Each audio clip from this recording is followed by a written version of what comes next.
ಭಾಷಾಲೋಕಕ್ಕೆ ಸ್ವಾಗತ. ನೋಡಿ, ನಾನಿವತ್ತು ವಾಂಗಿಬಾತು ಮಾಡಲಿಕ್ಕೆ ಹೊರಟಿದ್ದೇನೆ.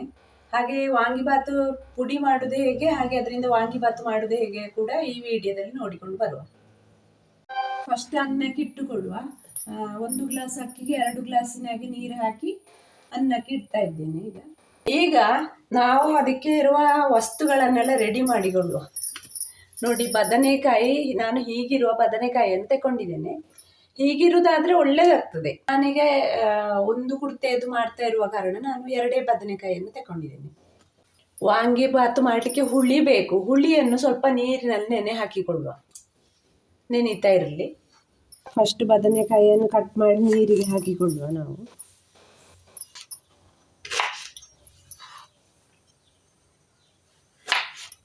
ನಾನು ಈ ರೀತಿ ಉದ್ದುದ್ದವಾಗಿ ಕಟ್ ಮಾಡಿಕೊಳ್ತಾ ಇದ್ದೇನೆ ನೋಡಿ.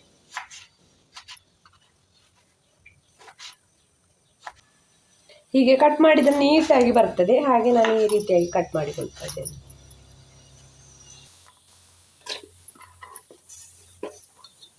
ನೀರಿಗೆ ಹಾಕಿ ಇಟ್ಟುಕೊಂಡಿದ್ದೇನೆ. ಈಗ ನೋಡಿ, ಸ್ಟವ್ ಹಚ್ಚಿ ಒಂದು ಪಾತ್ರೆ ಮಸಾಲೆ ಹುರಿಲಿಕ್ಕೆ ಇಟ್ಟುಕೊಂಡಿದ್ದೇನೆ. ಸ್ವಲ್ಪ ಎಣ್ಣೆ ಹಾಕ್ತೇನೆ, 1 ಸ್ಪೂನ್. ಅದಕ್ಕೀಗ 2 ಸ್ಪೂನ್ ಕೊತ್ತಂಬರಿಯನ್ನು ಹಾಕಿ ಹುರಿದುಕೊಳ್ಬೇಕು. ಮಧ್ಯಮ ಉರಿಯಲ್ಲಿ ಹುರಿದುಕೊಳ್ಬೇಕು. ಕೆಂಪು ಬಣ್ಣ ಬರುವವರೆಗೆ, ಅಂದರೆ ಪರಿಮಳ ಬರ್ತದೆ ಅದು, ಅಲ್ಲಿವರೆಗೆ ಹುರಿಬೇಕು.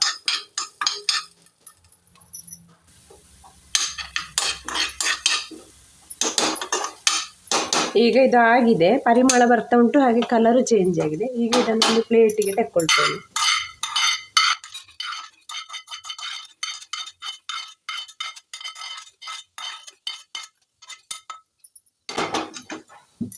ಎಣ್ಣೆ ಬೇಕಾದರೆ ಹಾಕಿಕೊಳ್ಬೋದು, ಅದರಲ್ಲಿ ಉಂಟು ಎಣ್ಣೆ, ಹಾಗೆ ನಾನು ಪುನಃ ಹಾಕ್ತಾ ಇಲ್ಲ. ಈಗ 1.5 ಸ್ಪೂನು ಕಡಲೆಬೇಳೆ ಹಾಕ್ತಾ ಇದ್ದೇನೆ. ಅದನ್ನು ಹುರಿಬೇಕು.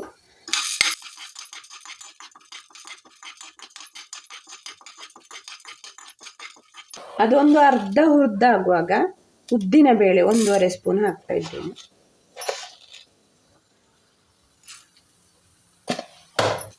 ನಿಮಗೆ ಹುಡಿಯನ್ನು ತೆಗೆದಿಡ್ಲಿಕ್ಕೆ ಉಂಟು, 2-3 ಸಲ ಮಾಡ್ತೀರಿ ಅಂತಾದರೆ ಎಣ್ಣೆ ಹಾಕದೆ ಹುರಿಬೋದು. ಇವಾಗಲೇ ಯೂಸ್ ಮಾಡ್ತೀರಿ ಅಂದರೆ ಎಣ್ಣೆ ಹಾಕಿ ಕೂಡ ಹುರಿಬೋದು, ಚೆನ್ನಾಗಿ ಎಣ್ಣೆ ಹಾಕಿ. ನೋಡಿ, ಇದೀಗ ಚೆನ್ನಾಗಿ ಕಲರ್ ಚೇಂಜ್ ಆಗಿದೆ, ಹಾಗೆ ಪರಿಮಳ ಒಳ್ಳೆ ಬರ್ತಾ ಉಂಟು. ಅದನ್ನು ಕೂಡ ತೆಗೆದುಕೊಳ್ತೇನೆ.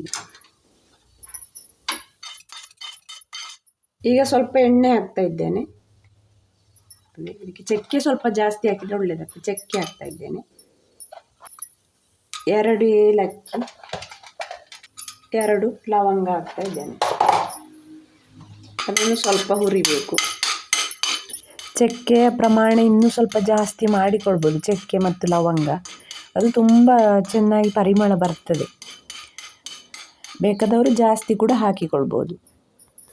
ಅದು ಬೇಗ ಆಗ್ತದೆ, ತುಂಬ ಹುರಿಬೇಕು ಅಂತಿಲ್ಲ, ಇದು ಸಾಕು.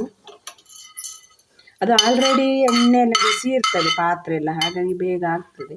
ಅದನ್ನು ಕೂಡ ತೆಗಿತಾ ಇದ್ದೇನೆ. ಈಗ ಮೆಣಸನ್ನು ಹುರಿದುಕೊಳ್ಬೇಕು. ಎಣ್ಣೆ ಇಲ್ಲದಿದ್ದರೆ ಎಣ್ಣೆ ಹಾಕಬೇಕು. ನಾನಿಲ್ಲಿ ನಮಗೆ ಎಷ್ಟು ಖಾರ ಬೇಕು ನೋಡಿ, ಅಷ್ಟು ಖಾರ ಮೆಣಸನ್ನು ಹುರಿತಾ ಇದ್ದೇನೆ.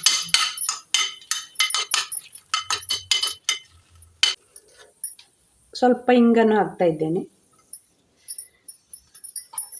ಅದು ಒಳ್ಳೆ ಸ್ಟ್ರಾಂಗ್ ಉಂಟು, ಹಾಗೆ ನಾನು ಸ್ವಲ್ಪ ಹಾಕಿದ್ದೇನೆ.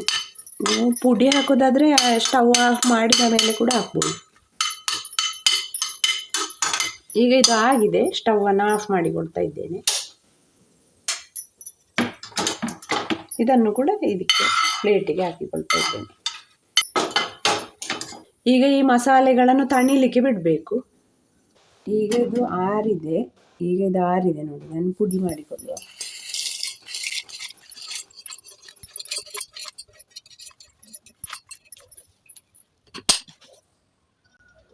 ನೋಡಿ, ಪುಡಿ ರೆಡಿ ಆಗಿದೆ, ಒಳ್ಳೆ ಘಮ ಘಮ ಬರ್ತಾ ಉಂಟು. ಒಂದು ಈರುಳ್ಳಿ ಬೇಕು, ಬೇಕಾದವರು ಹಾಕ್ಬೋದು, ಬೇಡದವರು ಬಿಡ್ಬೋದು, ಆಪ್ಷನಲ್ ಅದು. ಒಗ್ಗರಣೆ ಹಾಕಲಿಕ್ಕೆ ಈಗ ನೀರುಳ್ಳಿಯನ್ನು ರೆಡಿ ಮಾಡಿಕೊಳ್ಳುವ. ಈ ರೀತಿಯಾಗಿ ರೆಡಿ ಮಾಡಿಕೊಳ್ತಾ ಇದ್ದೇನೆ.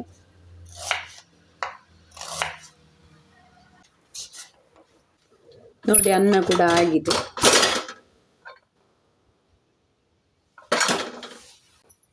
ಈಗ ಒಂದು ಪಾತ್ರೆ ಇಟ್ಟುಕೊಂಡಿದ್ದೇನೆ. ಎಣ್ಣೆಯನ್ನು ಹಾಕಬೇಕು. ಸ್ವಲ್ಪ ಜಾಸ್ತಿ ಎಣ್ಣೆ ಹಾಕಿದರೆ ಒಳ್ಳೆಯದಾಗ್ತದೆ. ಕಡಲೆಬೇಳೆ ಹಾಕ್ತಾ ಇದ್ದೇನೆ, ಉದ್ದಿನ ಬೇಳೆ, ಒಣಮೆಣಸು ಹಾಕ್ತಾ ಇದ್ದೇನೆ, ಸಾಸಿವೆ. ಈಗ ಒಗ್ಗರಣೆ ಸಿಡಿತಾ ಉಂಟು. ಕರಿಬೇವಿನ ಸೊಪ್ಪನ್ನು ಹಾಕ್ತಾ ಇದ್ದೇನೆ. ಈರುಳ್ಳಿಯನ್ನು ಹಾಕ್ತಾ ಇದ್ದೇನೆ.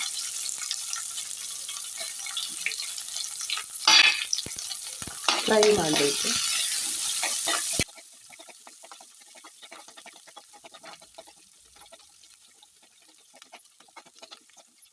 ಈಗ ಕಟ್ ಮಾಡಿಟ್ಟಂತಹ ಬದನೆಕಾಯಿಯನ್ನು ಹಾಕ್ತಾ ಇದ್ದೇನೆ. ಅನ್ನಕ್ಕೂ ಸೇರಿ ಎಷ್ಟು ಉಪ್ಪು ಬೇಕು ನೋಡಿ, ಅಷ್ಟು ಉಪ್ಪನ್ನು ಕೂಡ ಹಾಕ್ತಾ ಇದ್ದೇನೆ. ಸ್ವಲ್ಪ ಅರಶಿನ ಹುಡಿ ಹಾಕಿ ಫ್ರೈ ಮಾಡಬೇಕು.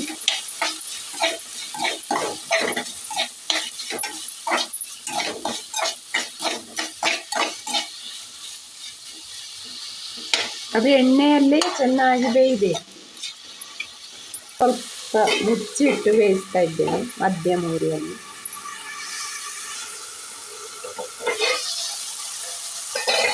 ಮಧ್ಯೆ ಮಧ್ಯೆ ಒಮ್ಮೊಮ್ಮೆ ಮಿಕ್ಸ್ ಮಾಡ್ತಾ ಬೇಯಿಸಬೇಕು ಚೆನ್ನಾಗಿ. ಬದನೆಲ್ಲ ಅದು ಬೇಯಬೇಕು. ನೋಡಿ,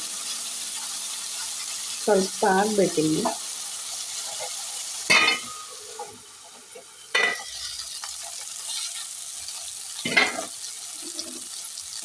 ಈಗ ನೋಡಿ, ಚೆನ್ನಾಗಿ ಬೆಂದಿದೆ. ಈಗ ಹುಳಿ ನೀರನ್ನು ಹಾಕಬೇಕು.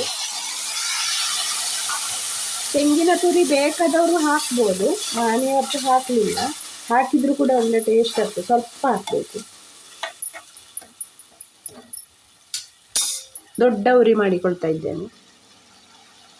ಈಗ ವಾಂಗಿಬಾತು ಪುಡಿ, ನಾವು ಮಾಡಿಟ್ಟಂತಹ ವಾಂಗಿಬಾತು ಪುಡಿಯನ್ನು ಹಾಕ್ತಾ ಇದ್ದೇನೆ. ಎಲ್ಲ ಬೇಕಾಗುವುದಿಲ್ಲ, ಹಾಗಾಗಿ ನಾನು 2 ಸ್ಪೂನ್ ಹಾಕ್ತಾ ಇದ್ದೇನೆ. ನಿಮಗೆ ಬೇಕಾದಷ್ಟು ಹಾಕಿಕೊಳ್ಬೋದು. 2.5 ಸ್ಪೂನ್ ಹಾಕಿದ್ದೇನೆ.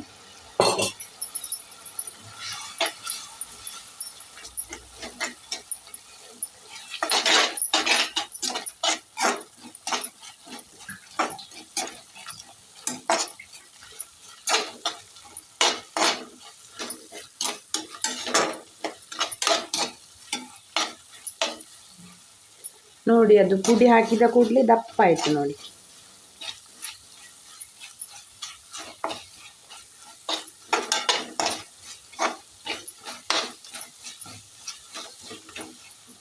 ಈಗ ಸ್ಟವನ್ನು ಆಫ್ ಮಾಡಿಕೊಳ್ತಾ ಇದ್ದೇನೆ. ಇದು ಆರಬೇಕು ಅಂತಿಲ್ಲ, ಮಾಡಿದ ಅನ್ನವನ್ನು ಹಾಕಿಕೊಳ್ಬೋದು.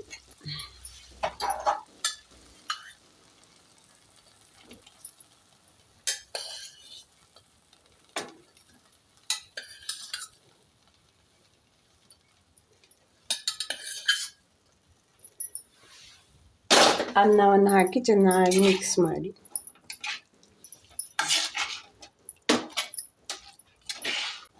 ಟೇಸ್ಟ್ ನೋಡಿ, ಉಪ್ಪು ಕಡಿಮೆ ಇದ್ದರೆ ಉಪ್ಪನ್ನು ಹಾಕಿ ಕೊಡ್ಬೋದು.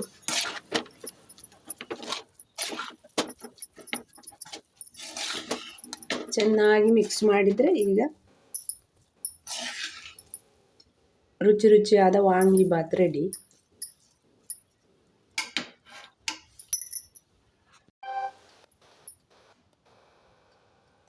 ಈಗ ನೋಡಿ, ರುಚಿಯಾದ ವಾಂಗಿಬಾತ್ ಸಿದ್ಧ. ನೀವು ಮನೆಯಲ್ಲಿ ಮಾಡಿ. ನೀವು ಮಾಡಿದ ಮೇಲೆ ಹೇಗೆ ಆಗಿದೆ ಅಂತ ಹೇಳುವುದನ್ನು ಮರಿಬೇಡಿ. ಹಾಗಾದರೆ ಇನ್ನು ಮುಂದಿನ ವಿಡಿಯೋದಲ್ಲಿ ಭೇಟಿಯಾಗೋಣ. ನಮಸ್ಕಾರಗಳು.